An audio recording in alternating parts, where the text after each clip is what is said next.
సాధారణ పరిభాషలో ఒక ఇద్దరు వ్యక్తుల మధ్య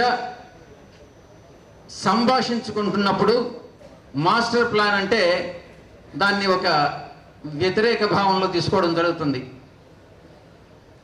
ఏదైనా మాస్టర్ ప్లాన్ వేశారా అంటారు. అంటే ఈయన వేసినటువంటి మాస్టర్ ప్లాన్ కూడా ఖచ్చితంగా అటువంటిదే. దాని ఉద్దేశం ఏంటంటే ఒక అద్భుతమైనటువంటి నగరాన్ని నిర్మించాలన్నటువంటి ఉద్దేశం ఆయనకి లేదు.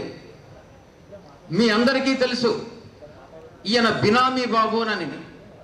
ఈ బినామీ బాబుకి ఇంతకు మునిపే గతంలో ఆయన చేసినటువంటి 9 సంవత్సరాల పాలనలో సింగపూర్లో ఒక హోటల్ ఉందన్నటువంటిది మీ అందరికీ కూడా తెలుసు. ఈ మాస్టర్ ప్లాన్ ద్వారా ఈ కుట్ర కుతంత్రాలతో అవినీతికి పాల్పడి ఇంకొక హోటల్ కూడా ఆయన అక్కడ సింగపూర్లో నిర్మించుకునే దానికోసమే ఈ సింగపూర్ గవర్నమెంట్తో ఉన్నటువంటి ఈ ఎంఓయు.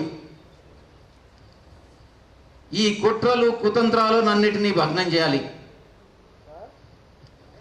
ఇంతటి మాస్టర్ ప్లాన్ ఇచ్చేటటువంటి వాళ్ళు మనకి ఇండియాలోనే దొరకనట్టు సింగపూర్ ప్రభుత్వానికే ఎందుకు ఇవ్వాలండి? సింగపూర్ ప్రభుత్వం గతంలో ఏదైనా ఇటువంటి పట్టణాల నిర్మాణం ఏదైనా చేపట్టిందా? వాళ్ళకి ఏదైనా అపారమైనటువంటి అనుభవం ఉందా? మనం నగరాలు కట్టుకోవాలి. మనకు నగరాలు కట్టుకునేటటువంటి సామర్థ్యం మనకుంది.